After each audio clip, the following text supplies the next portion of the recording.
Kumekuwepo na kasumba ya upotoshaji wa mambo ambayo imekuwa ikifanywa na viongozi wa vyama mbalimbali, lakini mahususi Chama cha Demokrasia na Maendeleo Chadema, na maarufu wa jambo hili anayolifanya zaidi ni ndugu Heche nadhani na Lema kwa kiasi fulani na wengine miongoni mwa viongozi wao, kutaka kuaminisha Watanzania kwamba kwa sasa chama chenye mvuto, chenye nguvu na ambacho umma wa Watanzania unakiona kama ni chama cha kiukombozi kwamba ni Chama cha Demokrasia na Maendeleo cha Chadema.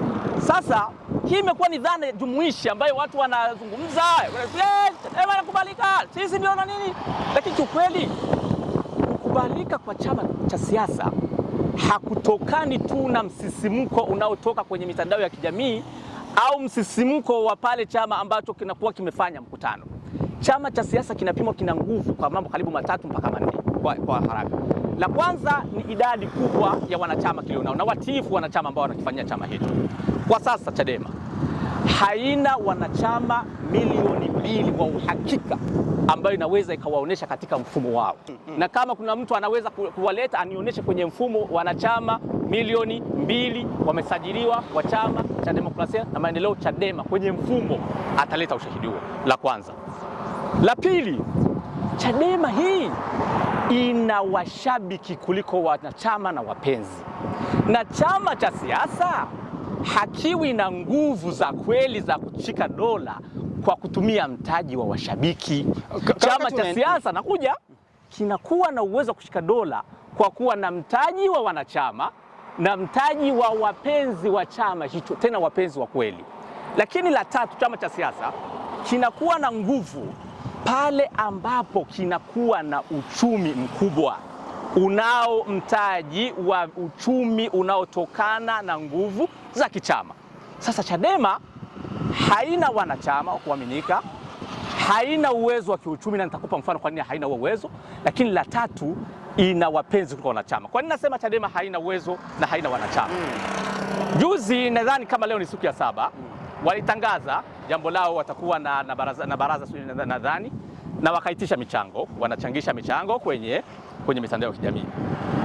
Leo asubuhi mimi nilikuwa naangalia kwenye ukurasa mmoja wa kurasa zao, nikakuta leo ni siku karibu ya 7. Mimi niliufuatilia mchango wao vizuri, wana karibu milioni 30. Milioni 30 sawa karibu na wastani wa milioni kama 4 na pointi kadhaa kwa kila siku. Chama ambacho kinasema kina mamilioni ya Watanzania, kina mamilioni ya wanachama, kina wapenzi ndani na nje ya nchi, kinawezaje kushindwa kupata milioni 300 hata ndani ya harambee ya siku 2 au siku 1? Kuweka milioni 300 ndani ya siku 60 walizoziweka ni dhihirisho ya kwamba chama hicho hakina watu. Milioni 300 inachangwa ndani ya siku hii.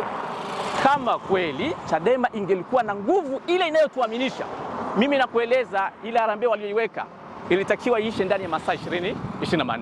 Maana yake ni nini? Kwa trendi wanayokwenda nayo sasa hivi, ili wapate milioni 210 wanahitaji kuwa na siku zaidi ya 60 ili waipate milioni 210, lakini malengo yao ni karibu milioni 300.